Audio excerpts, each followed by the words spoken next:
I'm Beatriz Lozano, or Beatriz Lozano. I grew up in the white suburbs of Michigan, so most people call me Beatriz.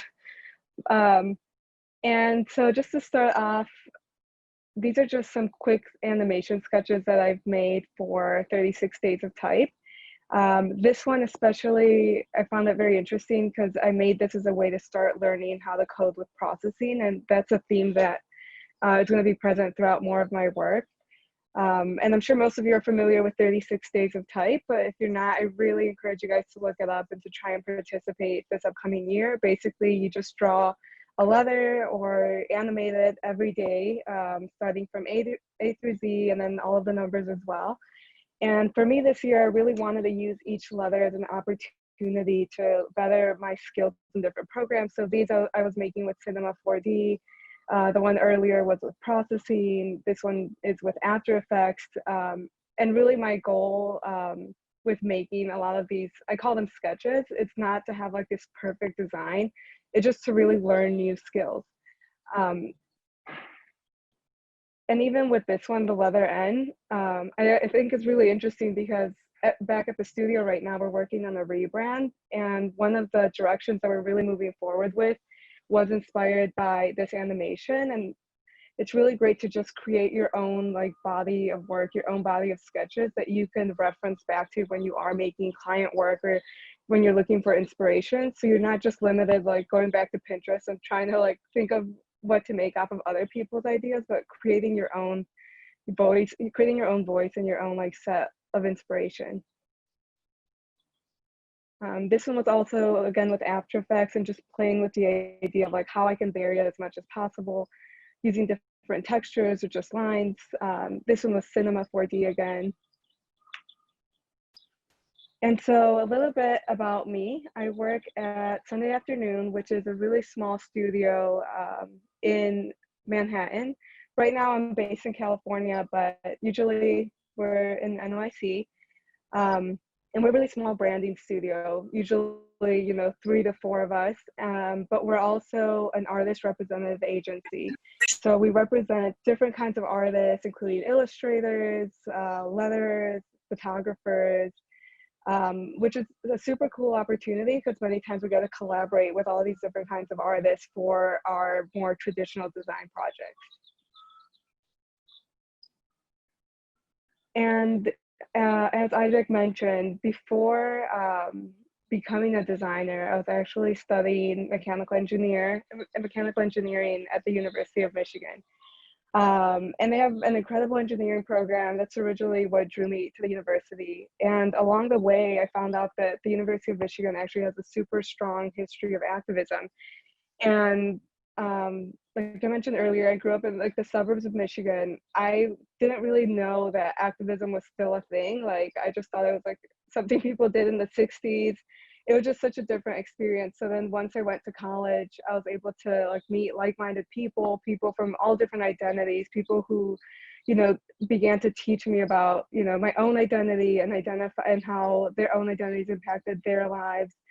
And what it meant to be a part of a marginalized identity as well. And so to me, one of the biggest causes that is really close to my heart and very important to me is immigrant rights and immigrant rights activism, just because of my family history and different loved ones that have had different experiences with that system.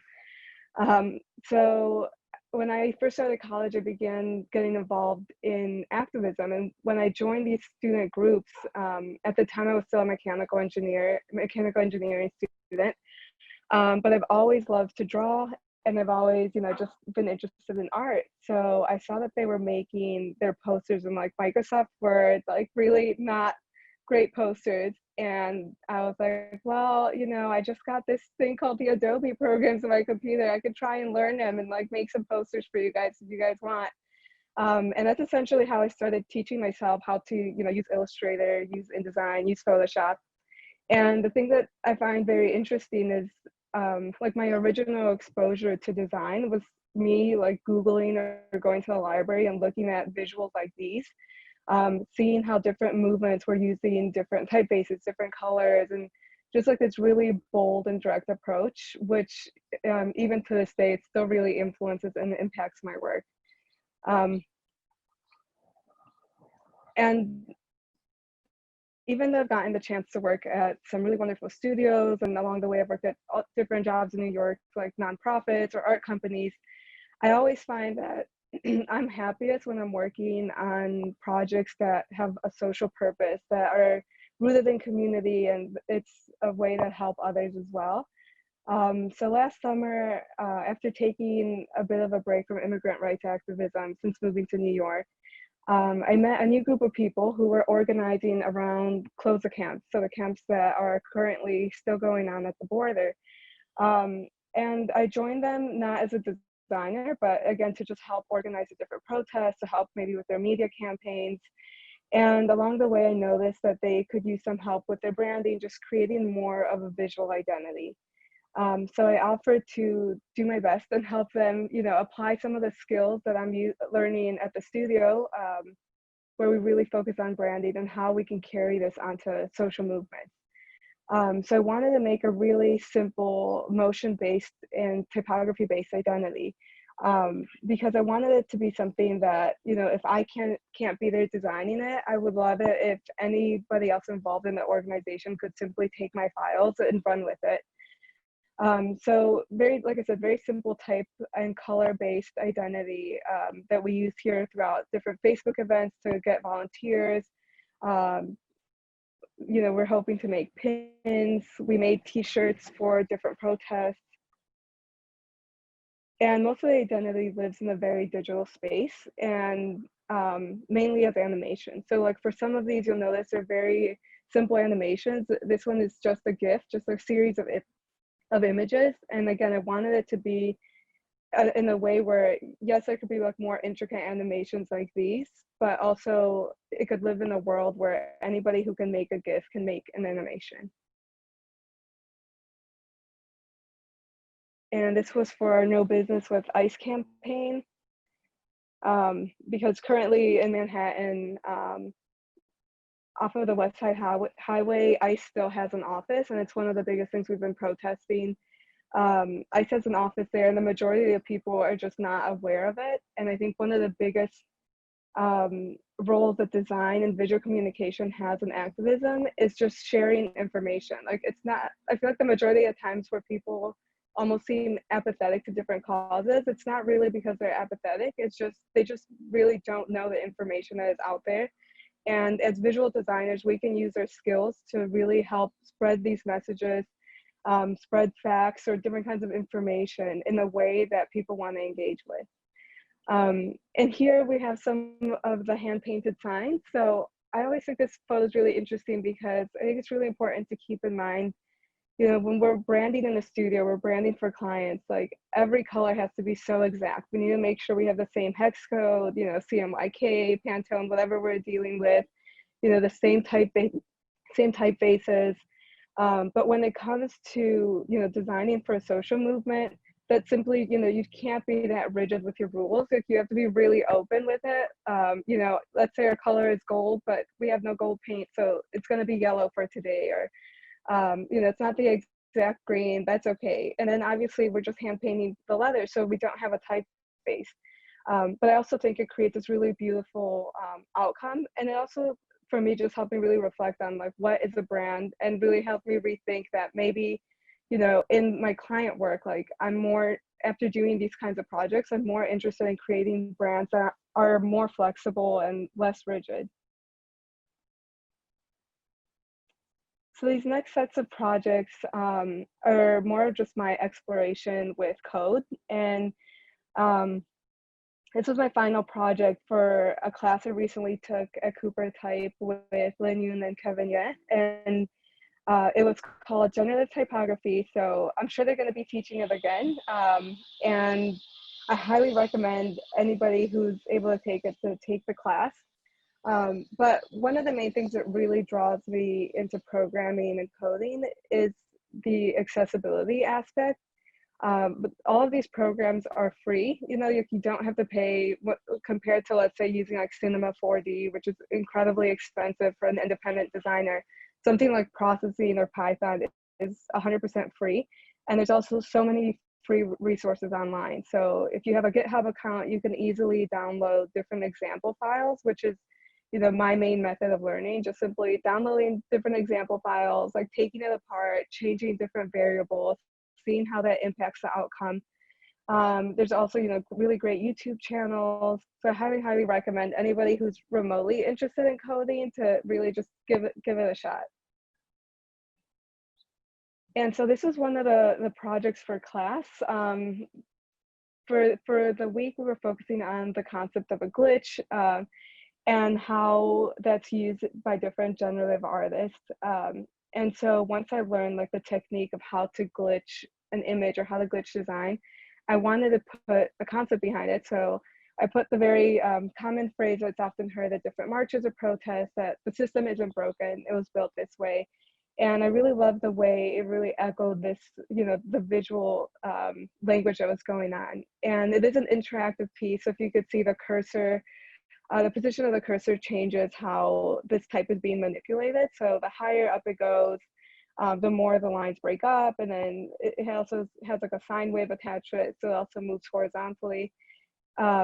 But one of the things that really interests me as well about generative typography and generative design is that you're able to create so many different compositions, by essentially having the computer make them. And it takes like 10 seconds to simply make all of these. And, I'm just trying to imagine myself making this in like Illustrator. It would be a matter of like chopping up every single line, changing all of the colors. And I think I'm always really interested in the beauty of technology and what it provides for us as designers. And I think that's a real shift that we're going to keep seeing in the design world, where we can't really keep focusing on perfection, and we need to start thinking more of design as part of a system and how we can use that system to help spread different messages or create work that's more impactful.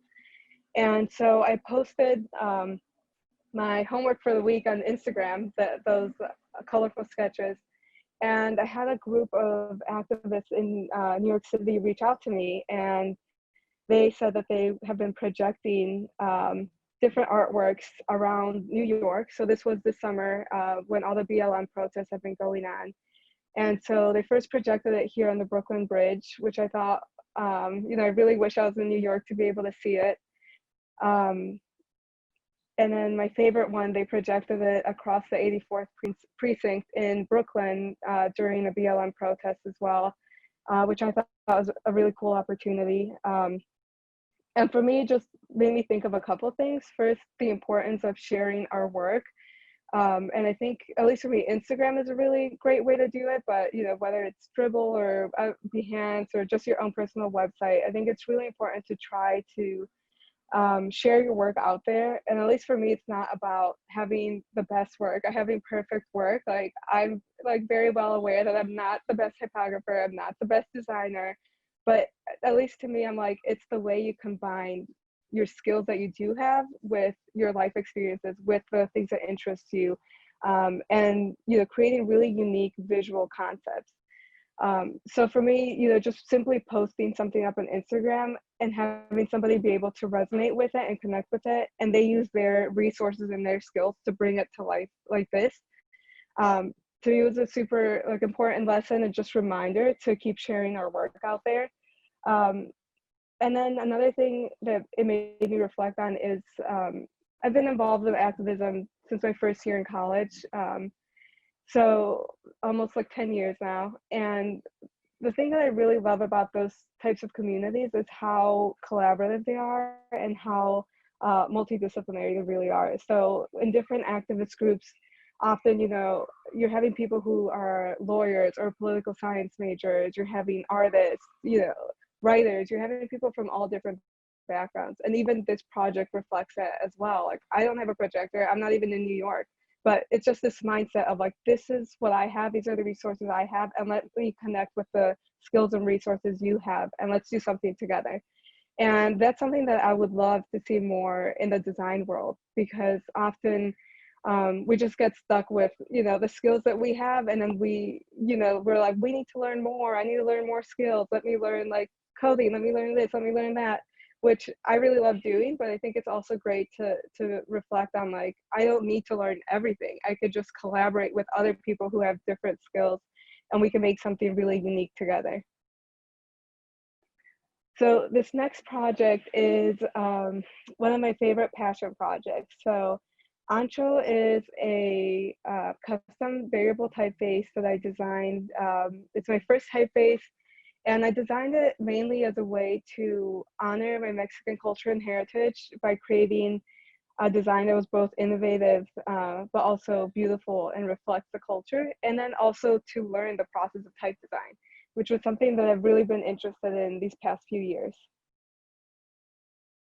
So ancho was inspired by the ancho pepper that we use a lot in Mexican cuisine. And when I first started this project, my goal was to make a typeface for each of the peppers. So we have like the chile de árbol, which is the skinny one here on the right. So I thought, oh, this could be like a chisel typeface. We have the chile cascabel in the middle, which is really round. And I'm like, that could be a really beautiful rounded serif. And then the chile ancho, whose name translates to the word wide. So immediately when I thought of ancho, I'm like, I imagine this really like heavy, exaggerated typeface. It's super bold, has a lot of personality. And so once I started drawing the forms, I started being drawn to more of these angular shapes as well. And once I started doing that, it began reminding me not only of the ancho pepper, Mexican cuisine, but Mexican architecture. And especially the original architects of Mexico, which are the indigenous communities in Mexico. And for me, one of my favorite pieces in Mexico would be the pyramids in Teotihuacan, which is near Mexico City, near central Mexico. And growing up, my dad's family lived like half an hour away. So we used to go visit all the time. It's one of my favorite places to go visit.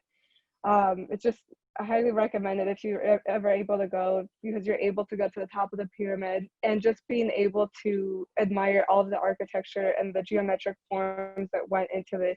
It's just a really beautiful experience. So I wanted to really honor these architects and honor, the side of Mexico, and wanted to see how this could be influencing the typography. So you could see like in the letter A, it was really influenced by those forms, as well as the letter O, influenced by this Aztec ball game as well.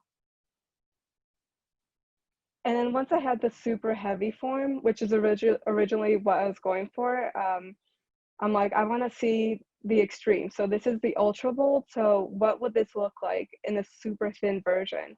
So then I started drawing the really thin version, which is essentially just the skeleton of those leather forms.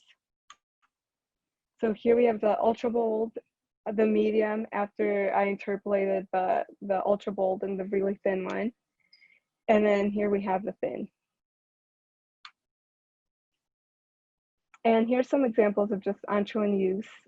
And for me, Ancho is a really important project because I originally started Ancho when I didn't even know anything about typeface design. I didn't know, I've never designed a typeface. I wasn't sure what I was doing. And this was like 3 years back. And then along the way, I did my best to like draw some letters. And then it's just sometimes like setting that goal for yourself and putting it out there in the world. So I presented this work at Type Thursday in New York City, which was really a really great experience because I was able to connect with more experienced type designers who gave me some really important information and like helped me take it to the next level.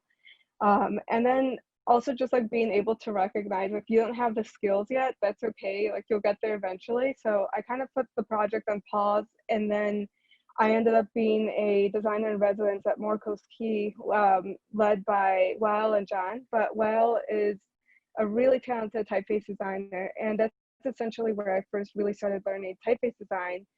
I was brought on as an animator to help create with some of their branding projects, but I was like, hey, this is a project I'm working on. I'm super interested in like making this into a typeface.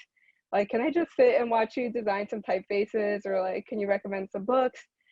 So I really believe like if there's a skill or a project that you want to make, one of the biggest things is just being patient, like patient with like the patient that the right opportunities will come your way that will help you grow and get those skills.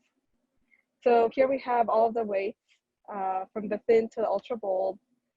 More examples of Ancho in use. And some of my favorite characteristics of Ancho are these like geometric quirks that can really be seen in the letter Y, the K, and the R. And then for the Q, I came up with 2 different alternates, and that's something I want to keep on exploring as well. I would love to keep making more alternates for Ancho. And then the characters to make it into extended Latin, so it could be used by different languages. Originally, I designed it to be used mainly in Spanish, but I'm hoping that people will be able to use it in their own languages as well. And because it was inspired by architecture, I had some fun in like cinema and seeing how these forms live in a 3-dimensional space.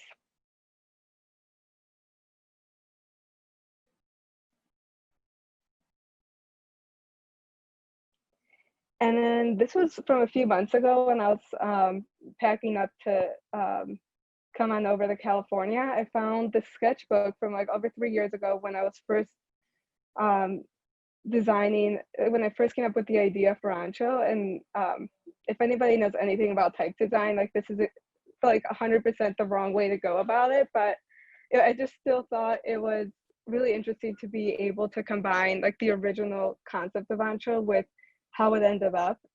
And for this, I used ARKit, so it reacts to different pages. And so using your mobile phone, the different animations show up on different pages. And here's some more animation examples for Ancho. So this one right here I made with Drawbot and Python. And there's, again, really great free resources for anybody who's interested in animating variable fonts through Drawbot and Python online. So right now, to animate a variable font, that's essentially your only option. Like your other option is to go into After Effects and like move every little vector point. But with Drawbot and Python, it takes all of your interpolations and it's able to animate your variable font.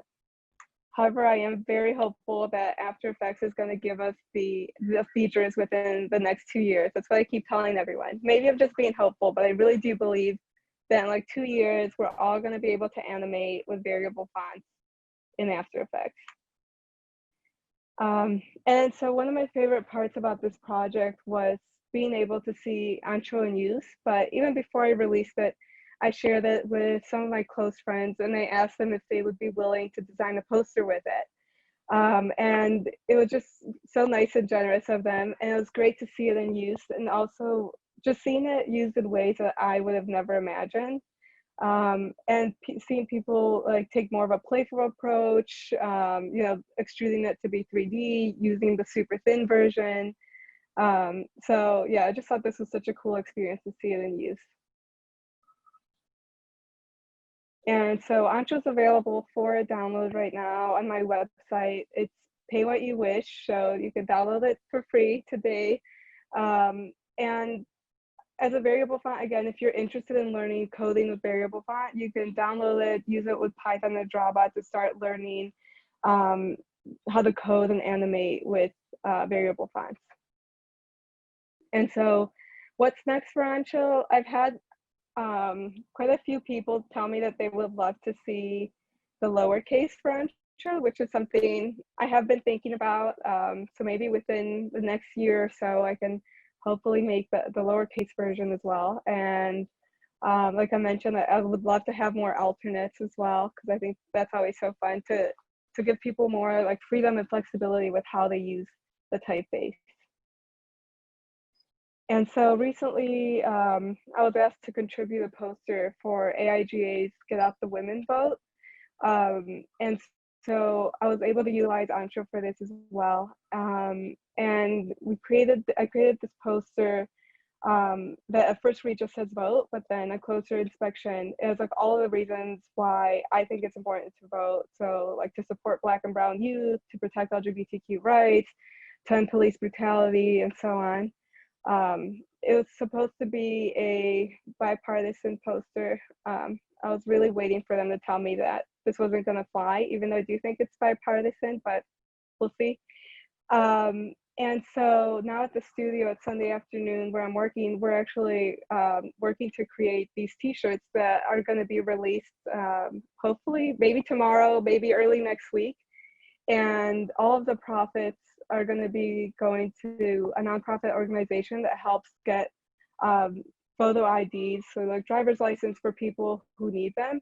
And so in many states, you still need photo IDs to vote. So that's a really huge component and a simple, tactical way that we can help, with voter suppression. But also photo IDs are also super important in general for lower income people or marginalized people to be able to get jobs, to, drive their kids to school for many, many reasons. So I'm really excited to release these t-shirts. Keep an eye out. We're going to be releasing them through the studio within the next few days.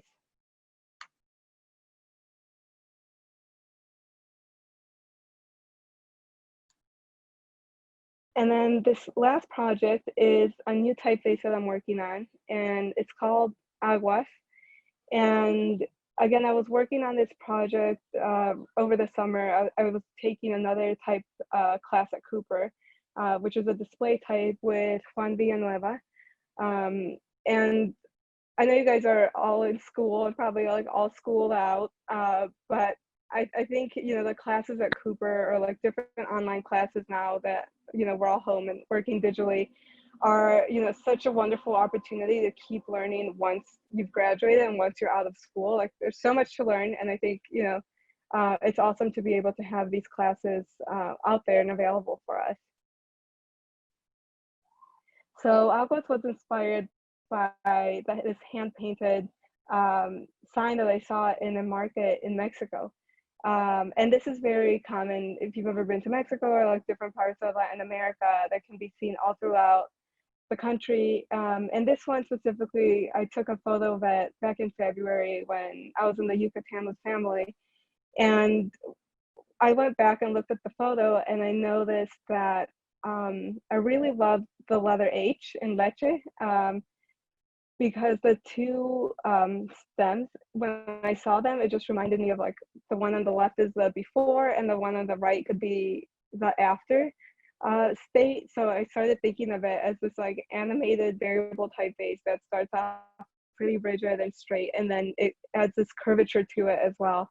And then it can also extend horizontally or condense back up.